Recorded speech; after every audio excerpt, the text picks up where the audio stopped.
Super சிங்கர்ல இனி பிரியங்கா இல்ல. தொகுப்பாளினியா வந்த சீரியல் கதாநாயகி. விஜய் டிவில ஒளிபரப்பாயிட்டு வரக்கூடிய சூப்பர் சிங்கர் நிகழ்ச்சியில தொகுப்பாளினியா இதுவரைக்கும் பிரியங்கா இருந்துட்டு வந்த நிலையில, இந்த வாரத்துல பிரியங்காவுக்கு பதிலா டிவி சீரியல் நடிகை தொகுப்பாளினியா வந்திருக்காங்க. ரியாலிட்டி நிகழ்ச்சிக்கு பேர் வாங்கின விஜய் டிவில புதுசு புதுசா பல நிகழ்ச்சிகள் தொகுத்து ஒளிபரப்பாயிட்டு வருது. அதுல ஒரு நிகழ்ச்சி வெற்றி பெற்றுட்டா அடுத்தடுத்த சீசன்களா தொடர்ந்துகிட்டே இருக்கும். அது மாதிரி சூப்பர் சிங்கர் நிகழ்ச்சியும் விஜய் டிவில நிறைய பேரோட ஃபேவரட். இந்த நிகழ்ச்சியில சீனியர் அப்புறம் ஜூனியர் அப்படின்னு 2 பிரிவா நடந்துட்டு இருக்கு. இந்த நிகழ்ச்சிய பல சீசனாவே மாகாபா அப்புறம் பிரியங்கா தான் தொகுத்து வழங்கிட்டு வராங்க. இவங்க 2 பேரோட காம்பினேஷன் நிகழ்ச்சிக்கு சுவாரஸ்யத்தை கூட்டும். சமீப காலமா பிரியங்காவுக்கு விஜய் டிவில பல நிகழ்ச்சிகள்ல தொகுப்பாளினியா வாய்ப்பு கிடைச்சுக்கிட்டே இருக்கு.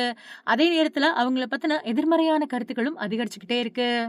பிரியங்கா தன்னோட கல்யாணத்த முடிச்ச 2டே நாட்கள்ல பாவனி அப்புறம் அமீர் கல்யாணத்த முன்னாடி நின்னு நடத்தி வச்சாங்க. ஹனிமூனுக்கு கூட போகாம இவங்களோட கல்யாணத்துல கலந்துக்கிட்டது தனக்கு சந்தோஷம் தான் அப்படின்னு பிரியங்கா சொல்லியிருந்தாங்க. இந்த நிலையில இந்த வாரத்துக்கான சூப்பர் சிங்கர் நிகழ்ச்சியோட ப்ரோமோ வெளியாயிருக்கு.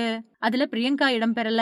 அவங்களுக்கு பதிலா விஜய் டிவில ஒளிபரப்பாயிட்டு வரக்கூடிய மகாநதி சீரியல்ல கதாநாயகா நடிச்சிட்டு இருக்கக்கூடிய நடிகை லக்ஷ்மி பிரியா தான் களமிறங்கி இருக்காங்க. அவங்கள பார்த்ததும் மாகாபா அதிர்ச்சியாகி, "என்ன நீ வந்திருக்க?" அப்படின்னு கேட்க, அதுக்கு லக்ஷ்மி பிரியா, "அந்த பிகே அனுப்பி வச்ச விகே தான் நான்" அப்படின்னு சொல்லி பதிலடி குடுத்திருக்காங்க.